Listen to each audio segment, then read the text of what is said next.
유대인들은 번제단의 경험을 해야 했습니다. 거기서 회개와 또 성소가 주는 특별한 경험들을 해야만 했습니다. 그래서 구원받았습니다.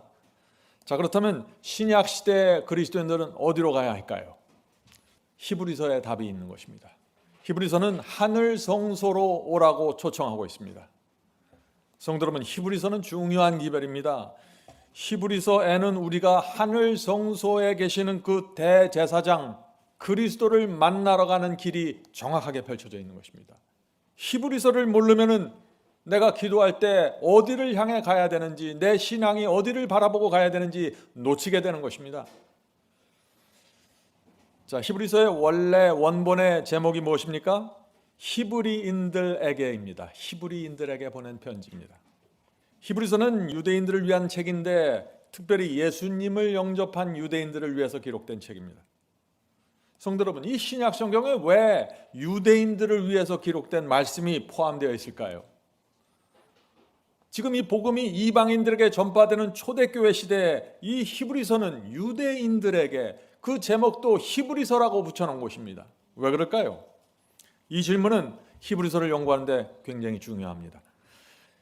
우리는 히브리서를 연구할 때 1세기 유대인들과 그 당시 초대교회 상황을 보아야 하는 것입니다. 오순절 성령 받은 후에 사도들이 놀라운 능력으로 복음을 전파했죠. 그때 유대인들과 많은 제사장들이 큰 충격을 받았습니다. 복음을 받고 초대교회로 들어왔습니다. 그래서 초대교회 안에 유대인들이 많이 들어온 것입니다. 자, 사도행전 6장 7절 보겠습니다. 사도행전 6장 7절. 하나님의 말씀이 점점 왕성하여, 하나님 말씀이 점점 힘있게 나간다는 얘기죠. 점점 왕성하여 예루살렘에 있는 제자의 수가 더 심히 많아지고 허다한 제사장의 무리도 이 도에 복종하느니라. 지금 복음이 크게 전파되기 실 때 먼저 들어왔던 사람들이 유대인들이었습니다. 제사장들이었습니다. 그래서 우리가 이 문제를 알아야 되는 것입니다. 이들은 복음을 받고 들어왔는데 그들의 마음에 큰 혼돈과 오해가 있었습니다. 어떤 혼돈과 오해일까요? 자, 히브리서를 알려면은요 1세기의 상황을 이해해야 되는 것입니다. 예수께서 하늘로 승천하신 후 사람들은 수십 년 동안 두 개의 기별을 받고 있었습니다. 특별히 유대인들, 예루살렘에 있는 사람들은 두 개의 기별을 받고 있었어요. 한 기별은 무엇입니까? 유대교회에서 나온 기별입니다. 유대교회는 이렇게 설교했습니다. 하나님께서는 예루살렘 성전에 계시고 우리들의 성전에 계시고 아브라함과 믿음의 조상들처럼 지금도 의식과 할례를 받아야 구원받습니다 라고 설교했습니다. 예루살렘 성소에서 양을 잡아서 죽이지 않으면 구원은 없다고 선언했습니다. 자, 그런데 또 하나의 기별이 있죠. 그거는 사도들의 교회입니다. 초대교회에서 나오는 기별입니다. 어린 양 그리스도께서 십자가에 돌아가셨기 때문에 이제 더 이상 할례나 절기나 성소 제도는 필요 없다고 설교했습니다. 사도들은 이 십자가 이후부터는 예루살렘 성소, 유대인들의 성소는 더 이상 필요 없고 더 이상 성소에서 양 잡는 일 필요 없다고 설교하는 것입니다. 그 당시 1세기 유대인들의 마음이 얼마나 불안했을까요? 매 안식일마다 두 개의 설교가 나오고 있는 것입니다. 많은 사람들이 그 당시 유대교회와 초대교회에서 나온 이 두 개의 설교 사이에서 갈팡질팡했던 것입니다. 심지어 기독교회로 초대교회로 개종한 사람들 마음속에서도 혼돈이 있는 것입니다. 불안이 있는 것입니다. 자, 그럼에도 불구하고 이 초대교회에서 유대인들의 위치는 중요했던 것입니다. 왜 초대교회에서 유대인들이 중요했습니까? 다락방에서 성령을 받은 120명, 그들은 유대인이었습니다. 예수께서 사용하신 성경, 사도들이 복음을 전한 성경도 유대인들의 성경, 구약 성경이었습니다. 히브리어로 기록된 성경입니다. 무슨 뜻입니까? 구약 성경, 초대교회에서 사용했던 이 성경을 가장 익숙하고 잘 알던 사람들이 누구예요? 초대교회 안에서 히브리인들이었다는 것입니다. 자, 그런데 문제가 있는 것입니다. 이 유대인들이, 히브리인들이 구약 시대의 성소와 절기와 십자가 복음이 어떻게 연결되는지 모르는 것입니다. 그래서 사도행전 15장에 이런 말씀이 있는 것입니다. 사도행전 15장 4절부터 5절입니다. 제가 지금 무엇을 말하고 있나요? 히브리서가 왜 기록되어 있는지를 지금 우리가 살펴보고 있죠. 사도행전 15장 4절부터 5절입니다. 예루살렘에 이르러 교회와 사도와 장로들에게 영접을 받고 하나님이 자기들과 함께 계셔 행하신 모든 일을 말하며 바리새파 중에 믿는 어떤 사람들이, 바리새인들 중에서 주님을 영접한 어떤 사람들이 일어나 말하되 이방인에게 할례 주고 모세의 율법을 지키라 명하는 것이 마땅하다 아니라. 이것이 그들의 혼돈이었습니다. 그들은 주님을 믿어야 하지만은 동시에 할례와 제사에 대한 모세의 율법도 지켜야 한다고 생각했던 것입니다. 자, 이렇게 수십 년이 지나가면서 놀라운 사건, 충격적인 일이 생긴 것입니다. 자, 그것이 무엇일까요? 예루살렘 성이 완전히 멸망당한 것입니다. 예루살렘 성이 로마 군대에 의해서 처참하게 무너졌습니다. 그때 유대인들이 받았을 그 충격과 그 놀람과 혼돈은 어땠을까요? 상상하기 어려운 것이었습니다. 예수께서는 예루살렘 성이 멸망당하기 40년 전에 이미 예언해 놓으셨습니다. 자, 그 말씀이 마태복음에 나오죠. 마태복음 24장 15절과 16절입니다. 마태복음 24장 15절과 16절. 그러므로 너희가 선지자 다니엘의 말한 바 멸망에 가증한 것이 거룩한 곳에, 자, 거룩한 곳은 예루살렘 성입니다. 예루살렘 성에 선 것을 보거든 읽는 자는 깨달을진저 그때 유대에 있는 자들은 산으로 도망할지어다. 예루살렘 멸망에 대한 예언입니다. 누가복음 19장에서 또다시 나옵니다. 누가복음 19장 41절부터 44절. 예루살렘 성을 보시고, 자, 예수께서 예루살렘 성을 보시는 겁니다. 우시며 날이 이를지라 내 원수들이 토둔을 쌓고 너를 둘러 사면으로 가두고. 자, 예루살렘의 원수들이 예루살렘을 포위해서 지금 멸망시킨다는 것입니다. 사면으로 가두고 또 너와 및 그 가운데 내 자식들을 땅에 메어치며 돌 하나도 도리에 남기지 아니하리니. 무서운 예언이 남겨진 것입니다. 예수님의 이 예언이 성취되었습니까? 정확하게 성취되었습니다. 서기 70년이 되자 예언이 이루어졌습니다. 그 당시 유대인 100만 명 이상이 죽었고 10만 명 이상이 노예로 끌려갔습니다. 성소는 완전히 불에 타서 파괴되었습니다. 성도 여러분, 그 당시 그 예루살렘의 멸망을 지켜보고 있던 유대인들의 마음이 어땠을까요? 지난 수천 년 동안 저 성소에, 저 예루살렘에 목을 메고 신앙을 유지해 왔던 사람들입니다. 그들의 슬픔과 좌절과 혼돈은 이루 말할 수가 없는 것입니다. 죄를 용서받을 장소가 사라진 것입니다. 대제사장과 제사장들이 자신이 이제 무엇을 해야 될지도 모르는 것입니다. 그들은 완전히 방향을 잃어버린 것입니다. 자, 이렇게 예루살렘이 멸망당한 후에 초대교회 속에 변화가 생겼다는 것입니다. 놀라운 변화입니다. 어떤 변화일까요? 사람들이 의심스러운 눈으로 바라보던 바울의 복음서를 주목하기 시작한 것입니다. 히브리서가 큰 주목을 받게 된 것입니다. 예루살렘이 멸망당하기 10년 전에 바울은 갈라디아와 로마서를 기록했습니다. 10년 전에 기록한 것입니다. 바울은 육체의 할례를 받지 말고 마음의 할례를 받으라고 했습니다.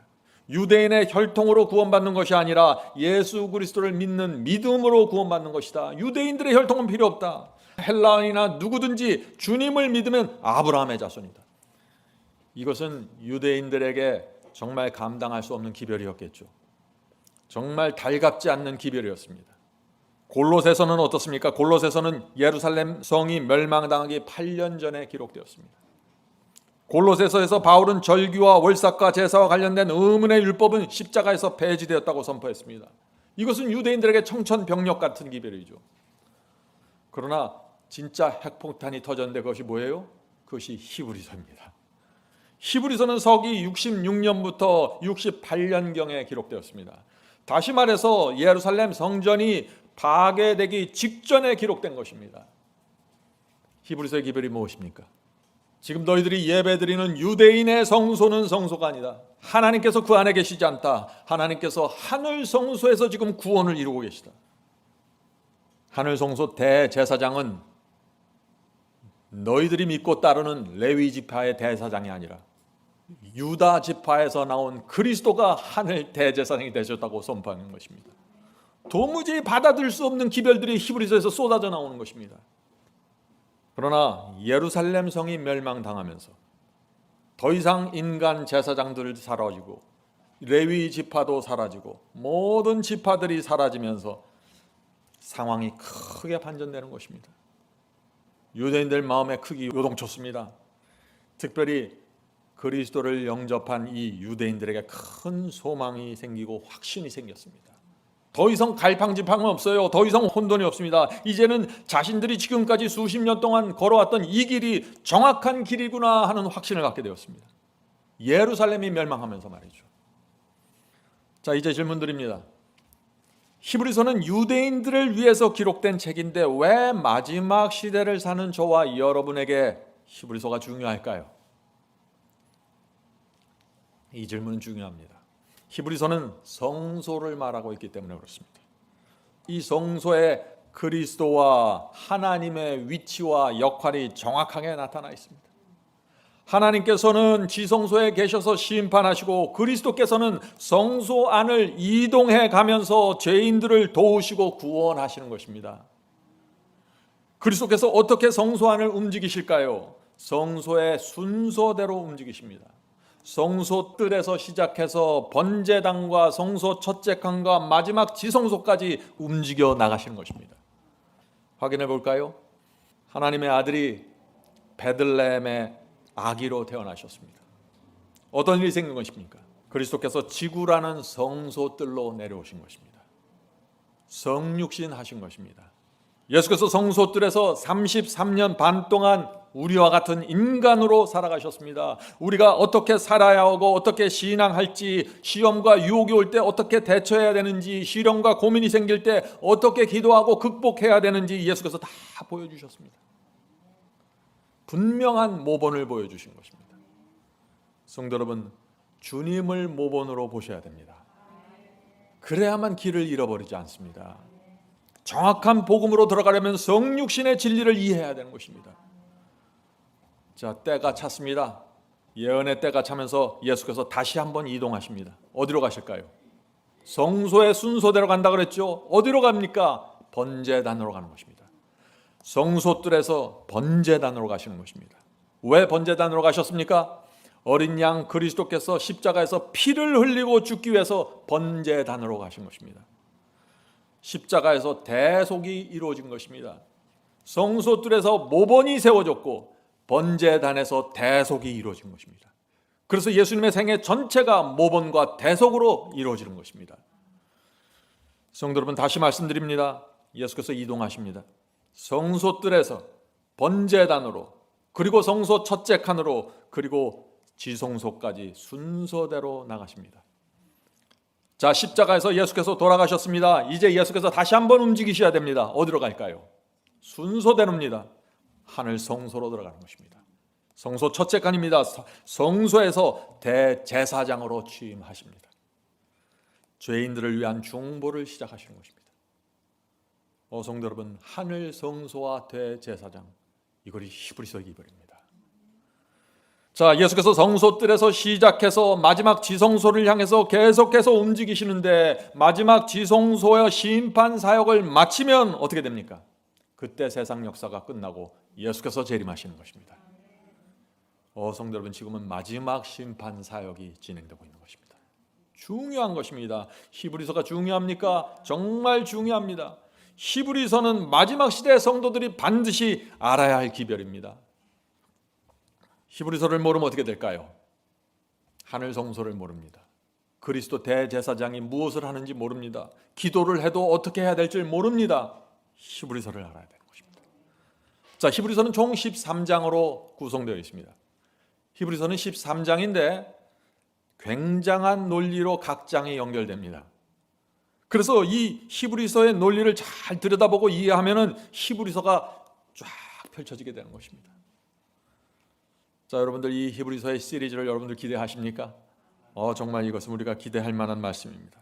자, 히브리 1장 보겠습니다. 히브리 1장 어떤 말씀이 나올까요? 히브리서 1장은 그리스도께서 하나님이심을 선포하고 들어갑니다.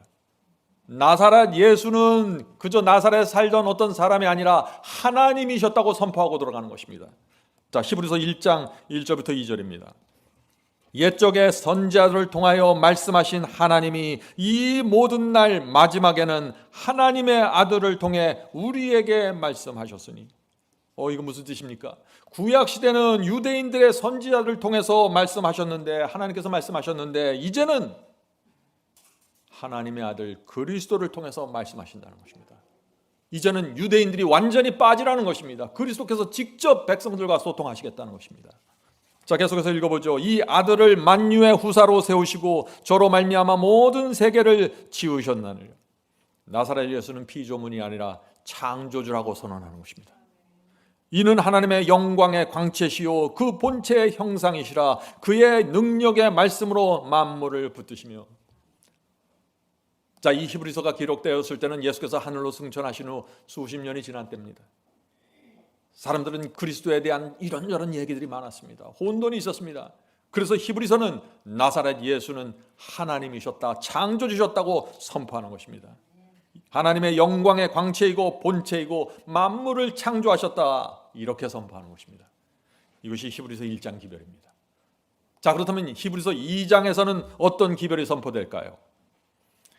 히브리서 2장은 하나님께서 이 땅에 인간으로 오셨음을 선포합니다. 하나님의 아들이 인간으로 오신 이유가 무엇이고 목적이 무엇인지 히브리서가 선포하는 것입니다. 성육신의 진리가 여기서 나오는 것입니다. 자, 질문 드립니다. 성경 전체에서 그리스도의 성육신을 가장 정확하게 설명한 성경이 어디일까요? 로마서입니까? 갈라디아서입니까? 히브리서입니다. 히브리 2장, 4장, 5장 계속해서 그리스도께서 인간이 되신 이유와 목적이 나옵니다. 히브리서에는 그리스도의 성육신이 여러 번 강조돼서 나옵니다. 이유가 무엇일까요? 자, 질문 드립니다. 히브리서는 하늘 성소와 대제사장의 이야기인데 왜 그리스도께서 인간으로 이 땅에 오셨다는 사실을 자꾸 강조할까요? 이 질문에 대한 대답을 갖고 있는 사람들이 히브리서를 이해하게 되는 것입니다. 이 질문에 대한 대답은 이제 우리가 살펴볼 2장 마지막 절에 나옵니다. 자, 히브리서 2장 9절 보겠습니다. 히브리서 2장 9절.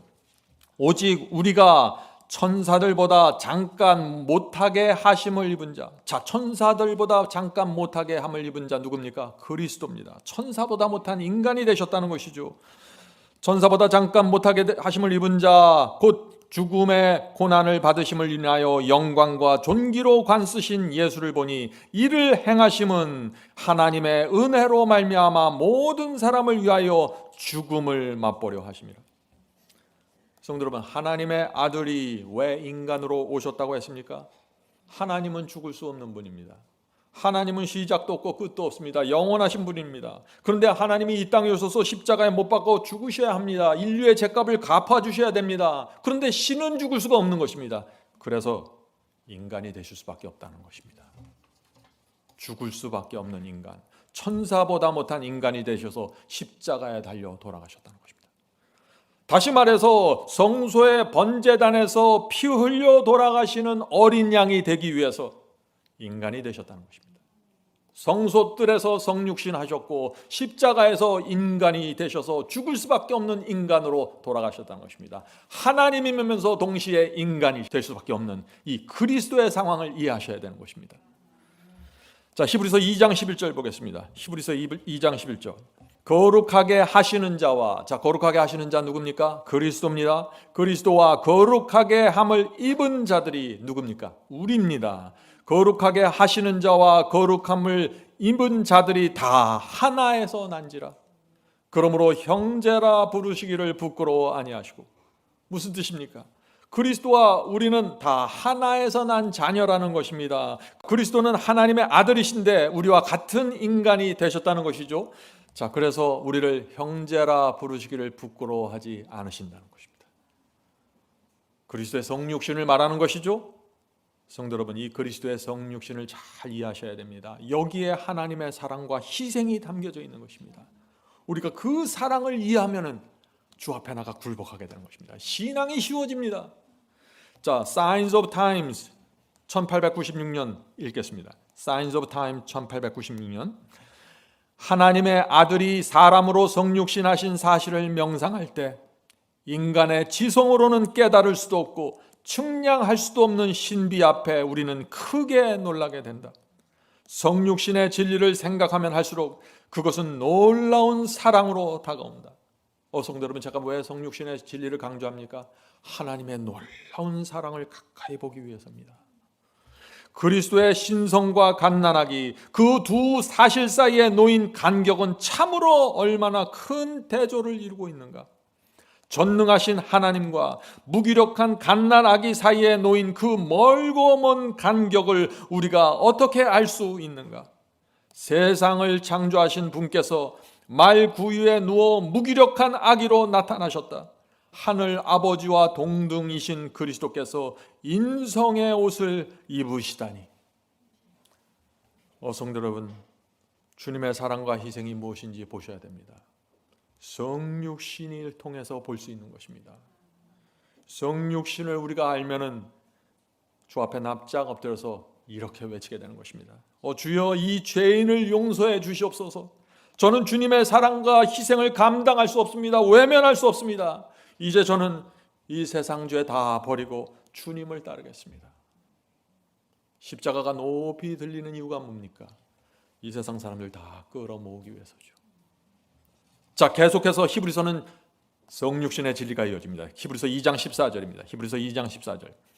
자녀들은 혈육에 함께 속하였으며 그도 또한 한 모양으로, 그리스도도 또한 한 모양으로 혈육에 함께 속하심은 사망으로 말미암아 사망의 세력을 잡은 자 곧 마귀를 없이 하시며. 성도 여러분, 우리가 혈과 육을 가졌죠. 예수께서도 혈과 육을 취하셨다고요. 그리스도께서 왜 우리처럼 혈육을 가진 인간이 되셨을까요? 히브리서는 말합니다. 마귀를 없애야 된다고요. 그래야만 마귀를 없앨 수 있다고요. 그도 또한 한 모양으로 혈육에 속하심은 사망의 세력을 잡은 자 곧 마귀를 없이 하시며. 자, 마귀를 없애려면 두 가지가 필요합니다. 두 가지가 무엇입니까? 모본과 대속입니다. 십자가 대속도 중요합니다. 필요합니다. 그러나 동시에 예수께서 우리와 같은 인간으로 오셔서 말씀에 순종하고 성령께 굴복하는 완전한 모본을 보여주셔야 하는 것입니다. 자, 그리스도께서 왜 완전한 모본을 보여주셔야 할까요? 마귀를 없애려면 보여주셔야 한다는 것입니다. 자, Desire of Age 24페이지 보겠습니다. Desire of Age 24페이지입니다. 사탄은 인간이 하나님의 계명을 순종하는 것이 불가능하다고 선언한다. 이것이 사탄의 주장이에요. 피조물은 하나님의 말씀과 계명에 순종할 수 없어. 이것이 사탄의 주장이라는 것입니다. 이것을 깨뜨리기 위해서 예수께서 성육신 하셨다는 것이죠. 주님께서는 우리 중 한 사람이 되어 순종의 모본을 보여주셨다. 이 일을 하기 위해서 주님께서는 인간의 육체를 취하시고 우리의 경험을 몸소 체험하셨다. 만일 우리가 예수께서 겪지 않으신 어떤 일을 겪어야 한다면 사탄은 이 점에 대해서 하나님의 능력이 사람에게 충분하지 못하다고 주장할 것이다. 성도 여러분, 예수께서는 하나님의 능력을 받아서 다 이겼는데 사람들이 자꾸 지고 죄에 대한 핑계와 이유를 대면 어떻게 돼요? 하나님의 능력이 사람들에게는 미치지 못하나요? 무슨 일입니까? 인간과 그리스도가 다른 것입니까? 성육신에 문제가 있는 것입니까? 수많은 질문들이 쏟아져 나온다는 것이죠. 그러므로 예수께서는 모든 일에 우리와 한결같이 시험을 받으셨다. 히브리서 4장 15절. 예수께서는 우리가 당하는 모든 시험을 겪으셨다. 그는 자유롭게 쓰도록 우리에게 주어지지 않는 능력은 당신 자신을 위해서 조금도 사용하지 않으셨다. 성도 여러분, 저와 여러분이 끌어다 쓸 수 없는 능력을 예수께서 쓰신 적은 단 한 번도 없다고요. 특별히 죄와 유혹을 물리치는 면에 있어서는 특별히 엄격하게 적용이 되는 진리입니다. 그리스도는 사람으로서 시험을 대하시고 하나님께서 그에게 주신 능력을 통해서 승리하셨다. 성도 여러분, 이것이 히브리서에서 오늘 우리가 배울 교훈입니다. 성도 여러분, 예수께서 왜 우리와 같은 인간, 연약한 인간이 되기로 결정하셨는지 그 이유를 아시겠죠? 사탄의 입을 막기 위해서입니다. 인간은 순종할 수 없다, 인간은 죄를 이길 수 없다는 이 사탄의 주장을 무너뜨리기 위해서 성육신 하실 수밖에 없었다는 것입니다. 사탄은 지난 수천 년 동안 교회를 이것으로 공격했습니다. 인간은, 피조물은 순종할 수 없다, 죄를 이길 수 없다, 이것으로 공격해 온 것입니다. 그래서 수많은 다른 복음들이 나오게 된 것입니다. 죄를 이기지 않고 순종하지 않으면서도 구원받을 수 있는 그런 복음들이 온 세상에 펼쳐져 있는 것입니다. 성도 여러분, 이 성육신은 사탄 앞에, 악령들 앞에 예수께서 인간 본성을 갖고 홀로 서 계시는 것입니다. 놀라운 사랑입니다. 이 사랑을 알아야 그리스도께 굴복하게 되는 것입니다. 자, 계속해서 성육신의 진리가 이 히브리서 2장에 펼쳐집니다. 히브리서 2장 16절 킹제임스 성경으로 읽겠습니다. 진실로 주님께서는 자기 위에 천사들의 본성을 취하지 아니하시고 자기 위에 아브라함의 씨를 취하셨도다. 주께서 어떤 본성을 취하셨다고요? 천사들의 본성이 아니라 아브라함의 본성을 취하셨다고요. 무슨 뜻입니까? 그리스도께서 우리와 같은 인간 본성을 취하셨다는 것입니다. 오늘 많은 분들이 바로 이 점에 있어서 크게 오해하는 것입니다. 많은 사람들이 이렇게 말하죠. 예수님은 우리와 다르다. 예수님은 우리와 다르기 때문에 죄를 승리한 것이다. 그러나 우리는 승리할 수 없다. 자꾸 이런 논리로 빠져들어가는 것입니다. 정말 그럴까요? 그렇게 생각하면 히브리서를 읽을 때 참 여러 가지로 부닥치게 됩니다. 히브리서를 이해할 수 없게 되는 것입니다. 매뉴스크립 21페이지에 있는 글을 읽겠습니다. 매뉴스크립 21페이지입니다. 그리스도는 우리와 같은 인성을 입으시고 힘없는 어린 아기로 세상에 오셨다.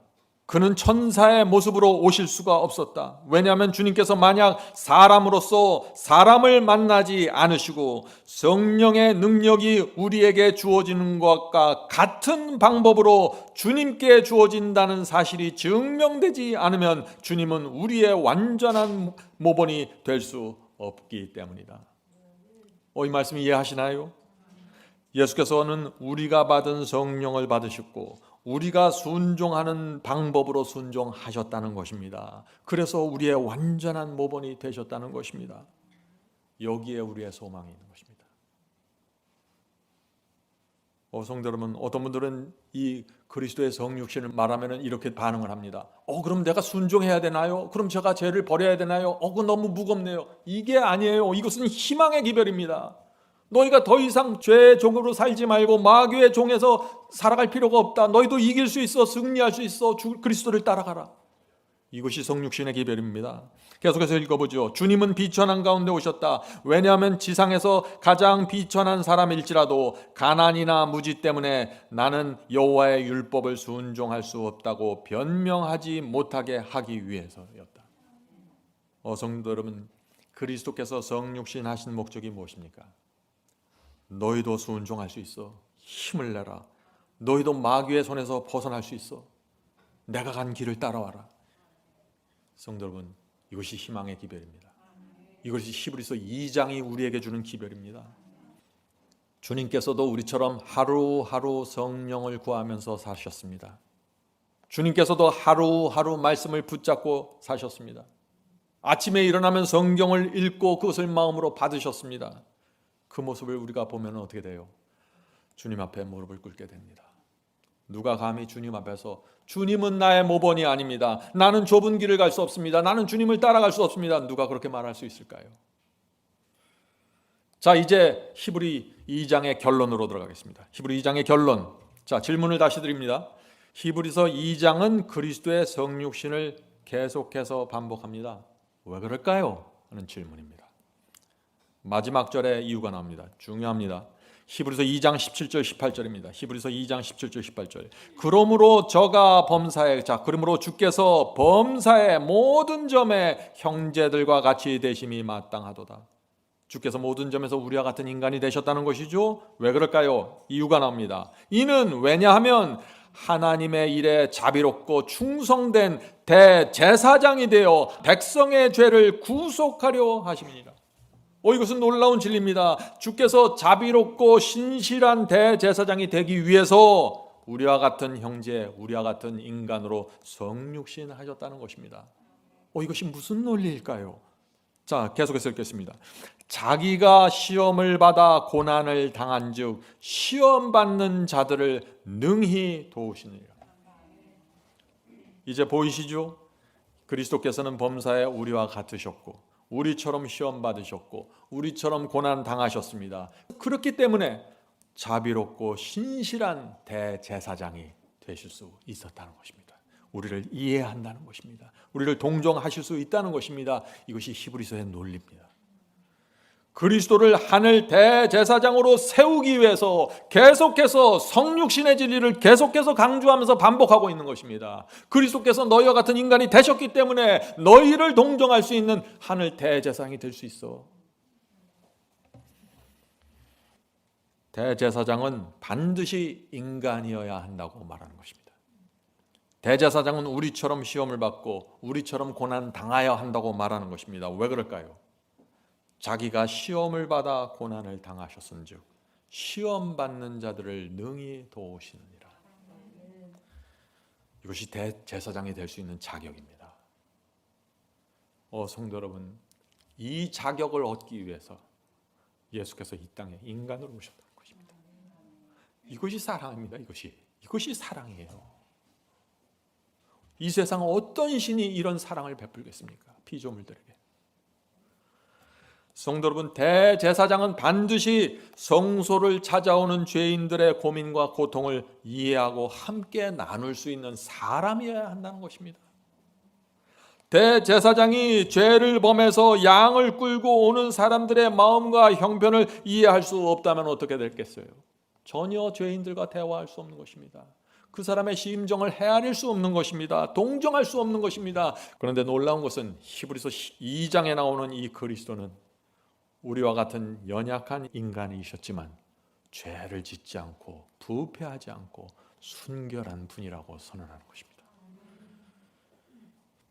자, 히브리서 2장에서 그리스도의 성육신을 선포했습니다. 7절에서 다시 선포합니다. 그리스도는 천사보다 못한 자로 오셨다고 선포합니다. 11절에서 거룩하게 하시는 자와 거룩함을 입은 자가 다 하나에서 났다는 성육신을 또 선포합니다. 우리를 형제라 부르기를 부끄러워하지 아니하였다고 선포합니다.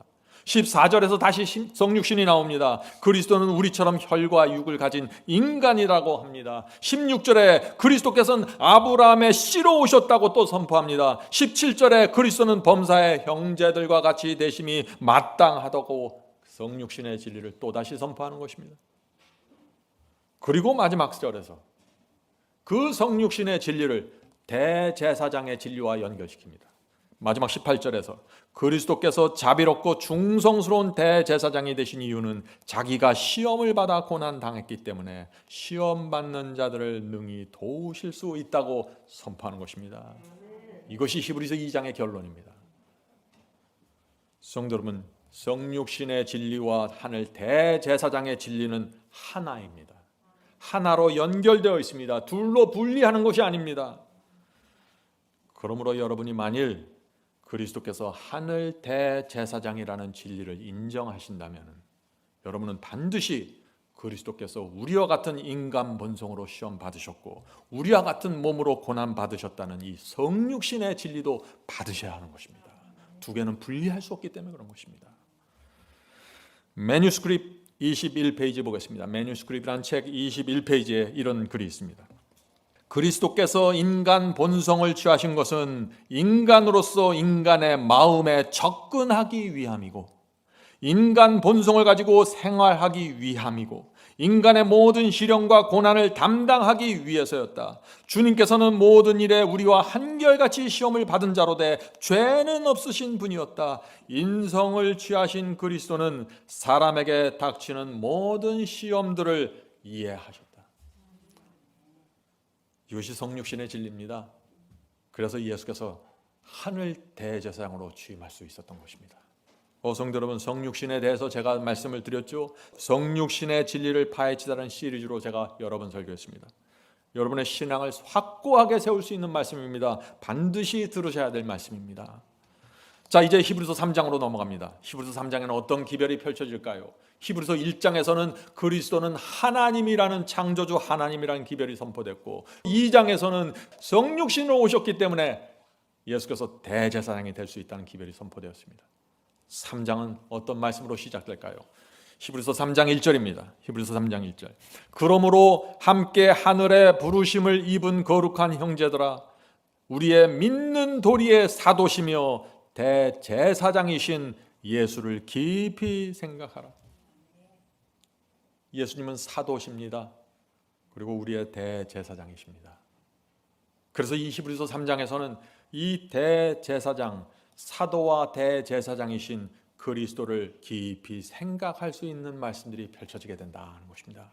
자, 히브리서 3장 5절부터 6절 보겠습니다. 히브리서 3장 5절부터 6절. 자, 이 말씀은 지금 히브리서는 히브리인들에게 지금 하는 말씀이라고 말씀드렸죠. 읽겠습니다. 모세는 장래의 말할 것을 증거하기 위하여 하나님의 온 집에서 사환으로 충성하였고, 모세는 위대한 종입니다. 그런데 여기서 모세는 하나님의 집에서 사환으로 충성했다고 말합니다. 자, 계속해서 읽겠습니다. 그리스도는 그 맡은 아들로 충성하였으니. 참, 그리스도와 지금 모세를 비교하는 것입니다. 모세는 사환으로 충성하였고 그리스도는 하나님의 아들로 충성했다고요. 무슨 뜻입니까? 유대인들, 너희들이 그렇게 존경하는 모세는 그리스도와 비교도 할 수 없는 존재야. 이 말씀을 하는 것입니다. 구약시대 유대인들, 1세기의 유대인들이 다 모세에 붙잡혀 있었습니다. 모세를 보내신 것은 하나님이라는 사실을 잊어버리고 모세에 붙잡혀 있었던 것입니다. 모세를 통해서 구원을 받는 것처럼 착각했던 것이죠. 계속해서 읽겠습니다. 우리가 소망의 담대함과 자랑을 끝까지 견고히 잡으면 그의 집이라. 자, 이 말씀이 무슨 뜻입니까? 유대인들은 모세를 최고로 받들었습니다. 그러나 모세와 이스라엘을 인도하신 분은 그리스도였다고 선포하시는 것입니다. 유대인들은 모세가 성소를 지은 줄로 알고 있었습니다. 그러나 성소의 모든 구조와 기구와 치수를 알려주신 분은 그리스도였다는 것입니다. 유대인은 수없이 양을 잡아서 죽였습니다. 그러나 피 흘리고 죽어가는 그 양은 바로 그리스도를 표상한다는 것입니다. 주께서 이 이스라엘을 전체적으로 끌고 가시면서 인도하셨지만 유대인들은 주님을 보지 못하고 눈에 보이는 성소와 기구와 사람들을 보면서 무너져 버린 것입니다. 성도 여러분, 구약시대 수많은 유대인들이 왜 무너졌습니까? 이 질문에 대한 대답이 히브리서에 펼쳐지는 것입니다. 그러면서 너희는 그렇게 하지 마라 하고 경고하는 것입니다. 유대인들의 문제가 무엇입니까? 기구와 할례와 의식을 쫓아다니다가 하나님의 안식으로 들어가지 못했다는 것입니다. 이것이 히브리서 3장의 기별입니다. 히브리서 3장 11절부터 13절. 히브리서 3장 11절부터 13절. 내가 노하여 맹세한 바와 같이 저희는 내 안식에 들어오지 못하리라. 무슨 뜻입니까? 하나님께서 이스라엘 백성을 안식으로 인도하려고 기구를 주시고 성소를 주시고 할례를 주시고 예식을 주셨는데 이스라엘은 다 놓쳐버리고 하나님의 안식으로 들어가지 못했다는 것입니다. 참된 마지막 목적을 놓쳐버린 것입니다.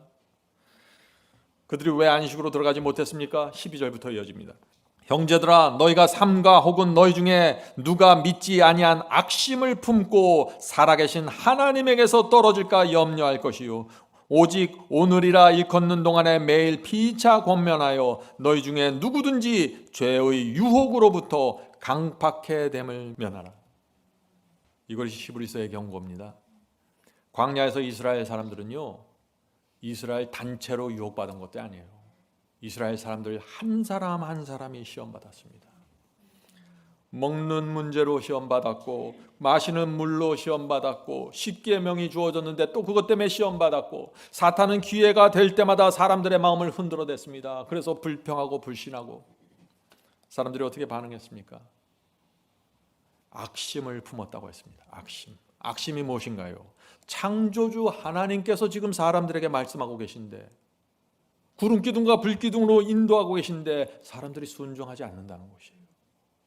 믿지 않고 순종하지 않는다는 것이에요. 그래서 하나님의 안식에 들어가지 못했다고 말하는 것입니다. 히브리서 3장 말씀, 마지막 말씀을 읽겠습니다. 히브리서 3장 17절부터 19절입니다. 또 하나님이 40년 동안에 누구에게 진노하셨으며 범죄하여 그 시체가 광야에 엎드려진 자에게가 아니냐. 또 하나님이 누구에게 맹세하사 그의 안식에, 하나님의 안식에 들어오지 못하리라 하셨느뇨. 곧 순종치 아니하던 자에게와 아니냐. 이로보건대 저희가 믿지 아니함으로 능히 들어가지 못한 것이라. 누가 하나님의 안식에 들어가지 못했습니까? 왜 들어가지 못했습니까? 순종하지 않았기 때문이라고요. 믿지 않았기 때문이라고요. 그래서 하나님의 안식에 들어가지 못한 사람들이 다 광야의 시체가 돼서 널브러졌다는 것입니다. 성도 여러분, 히브리서 3장이 우리에게 무엇을 말하고 있습니까? 네 가지를 지금 연결시키는 것입니다. 네 가지입니다. 믿음, 순종, 안식, 구원입니다. 네 가지입니다. 주님을 믿으면 순종하게 되고, 순종하면 영혼의 안식으로 들어간다는 것입니다. 하나님의 안식으로 들어가는 것이죠. 그 안식으로 들어간 사람들은 구원받는 것입니다. 하늘 가나안에 들어간 것입니다. 성도 여러분, 하나님의 안식에 어떻게 들어갑니까? 단순합니다. 말씀과 성령의 인도를 따라가시면 됩니다. 말씀이 내게 가르쳐주는 대로, 성령께서 내 양심에 호소하고 알려주시는 대로 따라가시는 것입니다. 유대인들이 바로 이 점에서 악심을 품고 무너진 것입니다. 그것이 유대인들의 문제예요. 지금도 마찬가지죠. 믿지 않으면 순종하지 않고, 순종하지 않으면 하나님의 안식에 못 들어갑니다. 자, 이제 질문을 드립니다. 순종하지 않으면 왜 하나님의 안식에 들어가지 못할까요? 구원은 믿음으로 받는 것인데 순종하지 않으면 하나님의 안식에 들어가지 못한다고요. 순종하지 않으면 어떻게 됩니까? 우리 마음에 정죄를 느끼게 됩니다. 성령께서 책망하십니다. 마음이 불편해집니다. 기쁨을 잃어버립니다. 그래서 안식하지 못하는 것입니다. 안식이 없으면 사탄의 공격을 받고 무너집니다. 우리 마음에 안식이 없으면 어떻게 돼요? 사탄이 자꾸 기회 와서 속삭이잖아요. 너 그래 구원받겠니? 너 그래서 하늘 가나안 가겠니? 이런 식으로 살면 네가 그리스도인이야. 계속해서 사탄이 공격합니다. 안식이 있어야 돼요. 자, 이제 히브리서 4장으로 갑니다. 히브리서 4장에서도 하나님의 안식이 나옵니다. 하나님의 안식. 그런데 이 놀라운 것은요, 이 히브리서 4장 마지막에 가면 다시 성육신의 진리가 선포됩니다. 참 이상하죠? 지금까지는 하늘 제사장과 성육신이 연결되었는데 그것은 이해가 되는데 4장에 보면은 하나님의 안식과 성육신의 진리가 다시 연결되는 것입니다. 어떻게 이 두 진리가 하나로 연결될 수 있을까요? 4장 마지막에서 우리가 그걸 확인하게 될 것입니다. 자, 히브리서 이제 4장을 보겠습니다. 히브리서 4장 1절부터 2절. 그러므로 우리는 두려워할지니 그의 안식에 들어갈 약속이 남아 있을지라도 너희 중에 혹 미치지 못할 자가 있을까 함이라. 자, 우리에게 하나님의 안식에 들어갈 수 있는 약속이 주어져 있습니다. 누구든지 원하면 들어갈 수 있습니다. 주께서 인도하신다고 약속하셨습니다. 그런데 조심하라는 것입니다. 계속해서 읽어보죠. 저희와 같이 우리도 복음을 전함을 받은 자이나 그러나 그들은 말씀이 저희에게 유익이 되지 못한 것은 듣는 자가 믿음을 화합지 아니함이라. 성도 여러분, 말씀을 많이 알지만 유익이 되지 못하는 이유가 뭐라고 그랬어요? 여기 믿음으로 화합지 않는다고요. 하나님의 말씀을 들었고 하나님의 뜻이 무엇이 안지만 믿지 않고 순종하지 않으면 안식에 들어가지 못한다는 것입니다. 근심과 염려의 짐을 잔뜩 나 혼자 지고 걸어가게 된다는 것입니다. 안식은 우리를 위해서 주는 것이에요. 하나님을 위해서 안식하는 것이 아니에요. 예수께서 안식에 대한 말씀을 남기셨죠. 예수님의 이 말씀대로 하면 정확하게 안식으로 들어가게 됩니다. 자, 그 말씀 읽겠습니다. 마태복음 11장 28절 31절입니다. 수고하고 무거운 짐진 자들아 다 내게로 오라. 안식의 초청입니다.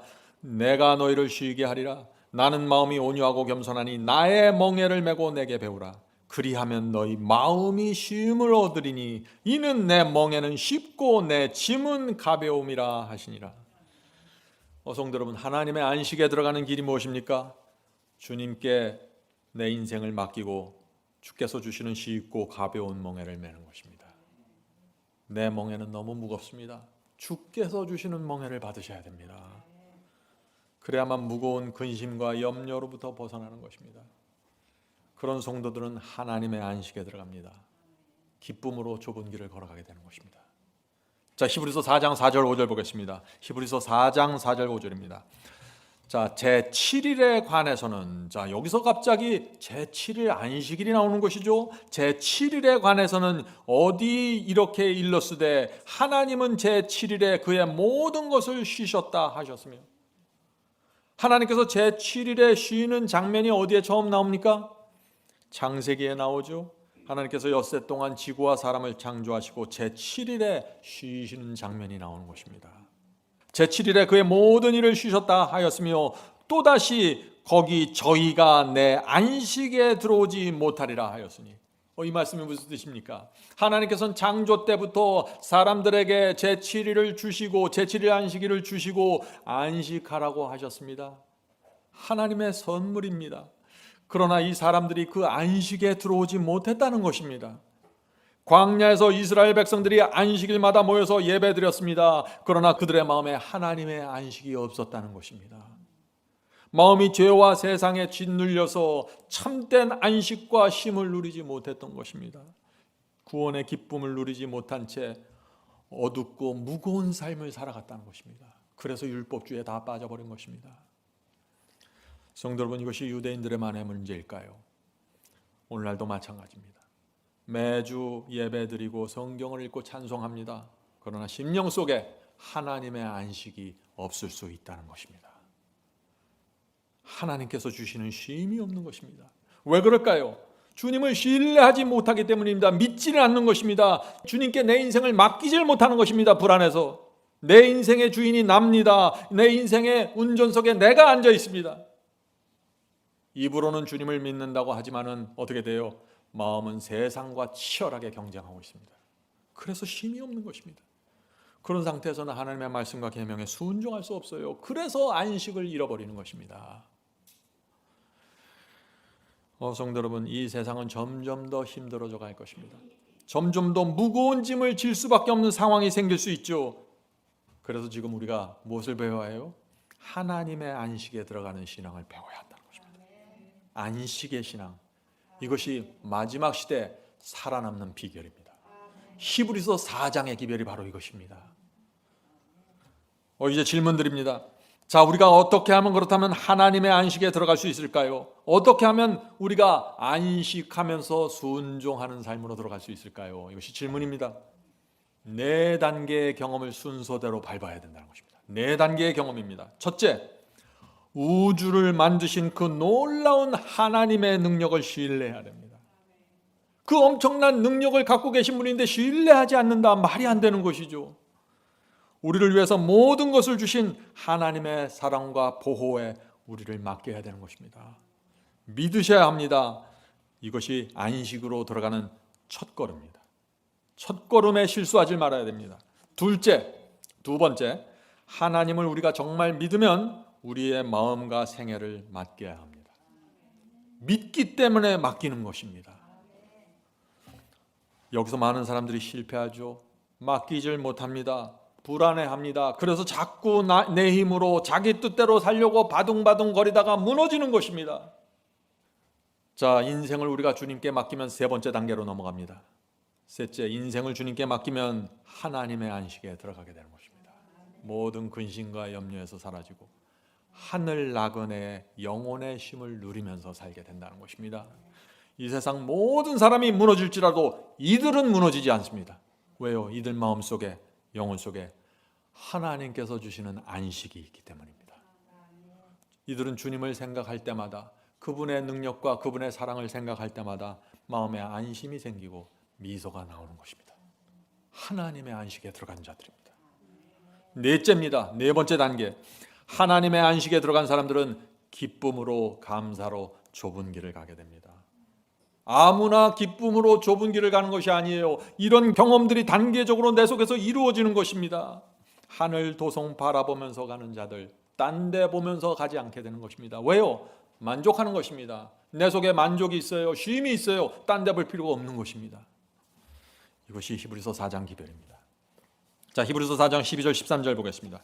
히브리서 4장 12절 13절. 하나님의 말씀은 살았고 운동력이 있어 좌우의 날선 어떤 검보다도 예리하여 혼과 영과 및 관절과 골수를 찔러 쪼개기까지 하며.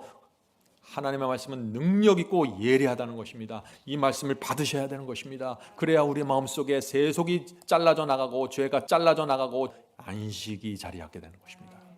또 마음과 생각과 뜻을 감찰하시나니 지으신 것이 하나라도 그 앞에 나타나지 않음이 없고 오직 만물이 우리를 상관하시는 자의 눈앞에 벌거벗은 것 같이 드러나니라. 성도 여러분, 우리는 하나님 앞에서 완전히 벌거벗는 것처럼 다 드러난 존재들입니다. 아무것도 속일 수 없습니다. 하나님께서는 우리의 마음과 생각과 뜻, 중심을 다 들여다보고 계십니다. 하나님 앞에서 우리가 어떻게 살아야 될까요? 단순하고 순결한 마음으로 살아야 됩니다. 우리가 부족하고 무지할지라도 단순한 마음으로, 순결한 마음으로, 주님, 제가 이것밖에 모릅니다. 제가 할 수 있는 건 이것밖에 없습니다. 가르쳐 주시옵소서. 이런 사람들은 하나님께서 안식으로 인도한다는 것입니다. 자, 히브리서 4장 14절 다시 큰 제사장의 기별이 나옵니다. 그러므로 우리에게 큰 대제사장이 있으니. 자, 히브리인들은, 유대인들은 안식이 없어서 멸망했는데 계속해서 안식을 말하다가 히브리서 14장에 와서 그러나 염려하지 마, 우리에게 큰 대제사장이 있어. 대제사장을 통해서 안식으로 들어갈 수 있다고 지금 말하고 있는 것입니다. 그러므로 우리에게 큰 대제사장이 있으니 승천하신 자, 하늘 성소로 승천하신 자 곧 하나님의 아들 예수시라. 우리가 믿는 도리를 굳게 잡을지어다. 성도 여러분, 하나님의 안식에 들어갈 수 있는 방법이 무엇입니까? 큰 대제사장 예수님을 믿어야 합니다. 굳게 잡아야 합니다. 우리가 믿는 도리를 굳게 잡아야 합니다. 자, 이제 마지막 결론으로 넘어갑니다. 히브리서 3장부터 4장까지 지금 계속해서 하나님의 안식을 말해오고 있죠. 유대인들이 어떻게 망했고 안식을 하지 못해서 망했다는 얘기를 쭉 하면서 하나님의 안식에 들어가야 된다고 계속해서 강조해 왔습니다. 그러다가 마지막 결론에서 또 한 번 놀라운 말씀을 합니다. 어떤 말씀을 할까요? 어떤 상황에서도 그리스도를 믿고 안식할 수 있는 확실한 근거를 제시합니다. 자, 어떤 근거를 제시할까요? 어떤 근거를? 성육신의 진리를 제시하는 것입니다. 놀라운 말씀입니다. 자, 그 말씀을 보죠. 15절입니다. 15절. 우리에게 있는 대제사장은 우리의 연약함을 체휼하지 아니하는 자가 아니요. 우리 연약함을, 예수께서 우리의 연약함을 체휼했다는 뜻이 무슨 뜻입니까? 영어 성경어로 보면 아주 우리 마음에 와 닿습니다. Christ touched with our feelings. 무슨 뜻인가요? 하늘 대제사장 주님은 우리의 feeling, 우리의 느낌과 감정을 접촉하셨다는 것입니다. 터치했다는 것이에요. 어떻게 터치했을까요? 우리와 같은 육신으로 우리와 같은 고민을 하면서 우리와 같은 시험을 받으면서 살아보셨기 때문에 우리가 어떤 상황에서 어떤 느낌을 갖고 어떤 문제에서 어떤 감정을 갖는지 예수께서 아신다는 것입니다. 우리의 인생에 어떤 고민과 고통이 오는지 아시는 것입니다. 그래서 하늘 대제사장에서 도와줄 수 있다는 것입니다. 그래서 하나님께서, 그리스도께서 우리를 안식으로 인도할 수 있다는 것입니다. 자, 우리에게 있는 대제사장은 우리의 연약함을 체휼하지 아니하는 자가 아니요 모든 일에 우리와 한결같이 시험을 받은 자로 돼 죄는 없으시니라. 성도 여러분, 이것이 히브리서 4장의 결론입니다. 성도 여러분, 주님 안에서 항상 우리가 안식할 수 있는 이유가 무엇입니까? 주님을 사랑하고 주님의 말씀대로 살아가기 원하는 자들은 항상 주 안에서 안식할 수 있다고 지금 말하는 것입니다. 그 이유가 무엇이에요? 히브리서는 성육신의 진리를 그 대답으로 정하고 있는 것입니다.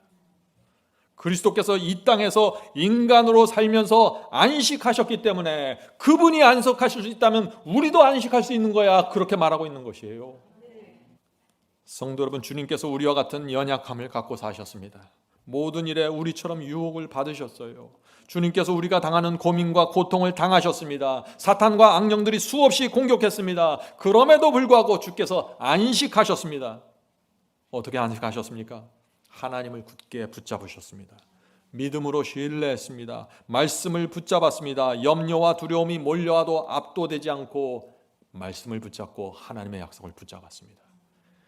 이것이 주께서 우리에게 보여주신 안식의 모본입니다. 주께서 그렇게 안식하셨으니 우리도 안식할 수 있다는 것이 히브리서 4장의 기별입니다. 이 기별을 받으셔야 돼요. 진리는 확신과 믿음으로 받으셔야 돼요. 그래야 내 마음에서 경험이 따라가는 것입니다. 항상 긴가민가 하는 상태에 있으면 경험이 안 생겨요. 믿음으로 의롭게 되는 것입니다. 주께서 하나님을 믿으셨던 것처럼 우리도 대제사장 그리스도를 믿어야 합니다. 거센 바람이 불어도 그런 사람들은 쉴 수 있는 것입니다. 성도 여러분, 히브리서 전체 하늘 대제사장의 진리가 펼쳐져 있는데 이 대제사장의 진리를 밑에서 받들고 있는 것이 무슨 진리예요? 성육신의 진리라는 것입니다. 그래서 이 두 개가 같이 가는 것입니다. 성육신의 진리는 우리의 신앙 모든 면과 연결되어 있습니다. 성육신의 진리를 모르면 어떤 문제가 생길까요? 예수님은 나와 다르다고 믿으면 어떤 문제가 생길까요? 주님을 정확한 모본으로 바라보지 않습니다. 주님의 생애와 나와 상관없게 되는 것입니다. 주님은 그렇게 살았어도 나는 살 수 없습니다. 이렇게 생각하는 것이에요. 그냥 좌절하는 것입니다. 주님을 정확한 모본으로 바라볼 수 없습니다. 죄에 대한 수많은 핑계 가운데 살게 됩니다. 신앙은 모호한 안개 속에 빠져버립니다. 내가 가야 될 길을 정확하게 보지 못하기 때문에 그런 거죠. 그리스도께서 나와 같은 인간이 아니었다고 믿으면 어떻게 됩니까? 내 마음과 주님의 마음이 하나로 만날 수 없습니다. 주께서 나를 얼마나 동정하고 얼마나 나와 함께 있는지 모르는 것입니다. 성도 여러분, 성육신의 진리를 파헤치다는 제목으로 시리즈를 제가 말씀드렸죠. 꼭 보셔야 됩니다. 굉장히 중요합니다. 이 성육신의 진리를 모르면 우리가 고통당할 때 불쌍히 보시는 하늘 대제사장을 만나지 못한다는 것입니다. 하나님의 심정, 그리스도의 심정을 타치하지 못합니다. 시련과 환난 속에서 담대히 주님께 나가 매달릴 수 없습니다.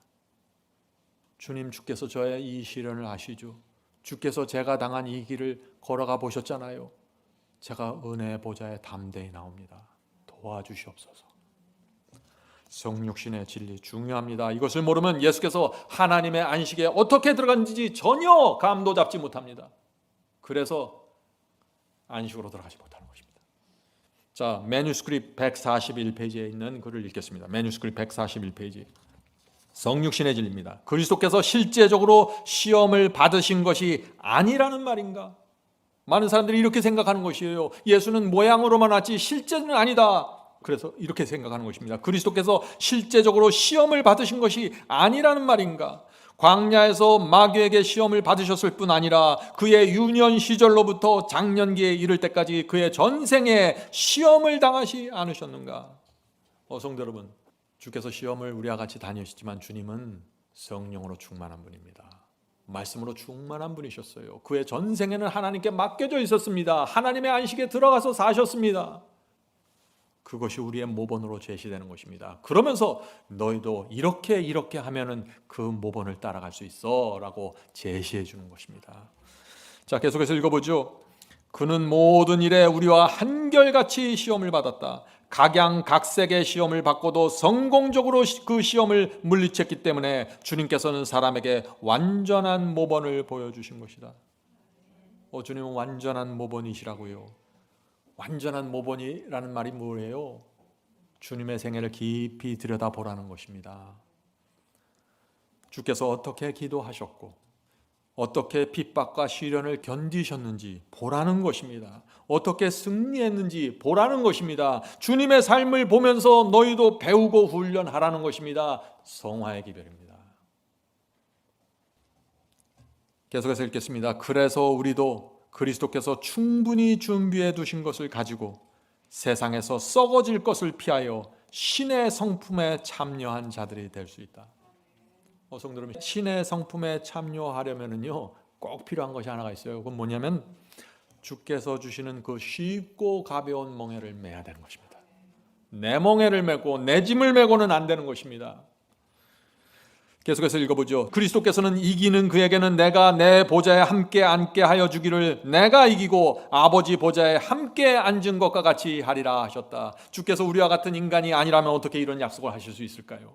어떻게 너희도 나처럼 이기면 나와 함께 보좌에 앉을 것이라는 이런 약속 할 수 없는 것이죠. 주께서 우리와 같은 길을 걸으셨던 것입니다.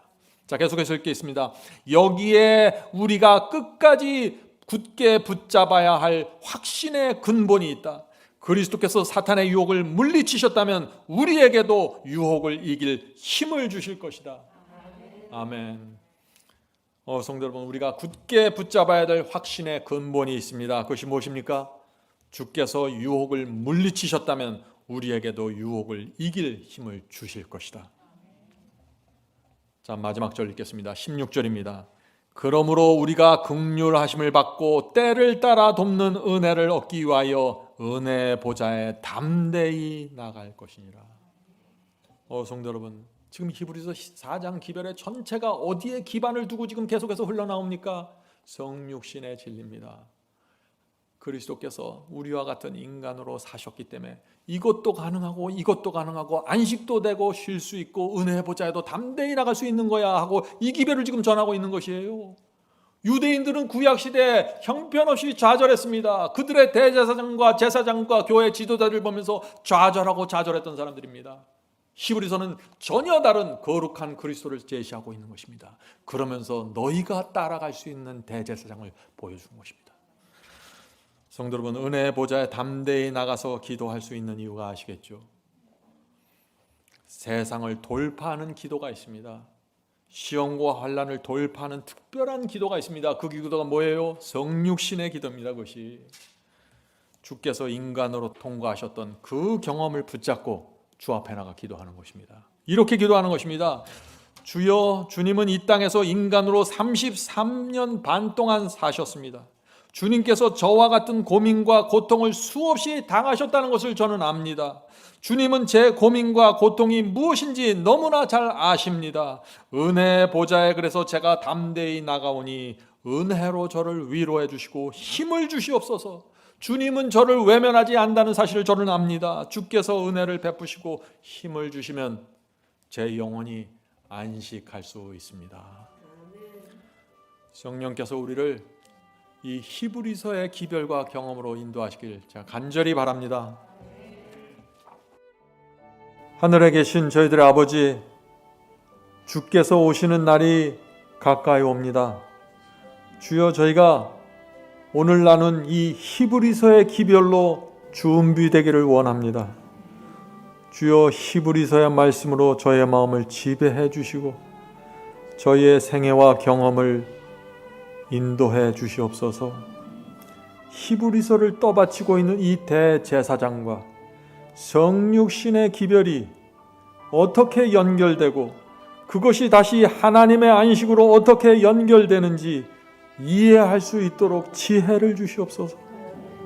그리고 그 지혜대로 저희가 경험할 수 있도록 성령께서 인도해 주시옵소서. 주여, 저희는 주님을 사랑합니다. 이 세상 어디에서도 만족할 수 없는 사람들입니다. 주여, 저희를 불쌍히 여겨 주시고 주께서 인도하시는 길 갈 수 있도록 보호해 주시옵소서. 저희 교회에 아픈 영혼들이 있습니다. 육신이 연약하고 마음에 상처가 생겨서 쉼이 필요한 영혼들이 있습니다. 그리스도의 모본을 바라보고 일어날 수 있도록 도와주시옵소서. 주께서 사탄과 악령들의 수많은 공격 속에서 어떻게 하나님을 붙잡고 성령에 매달려 살았는지 보여주시옵소서. 하나님의 안식에 들어가길 원합니다. 성령으로 저희를 인도해 주시옵소서. 예수님의 이름으로 간절히 기도드렸습니다. 아멘.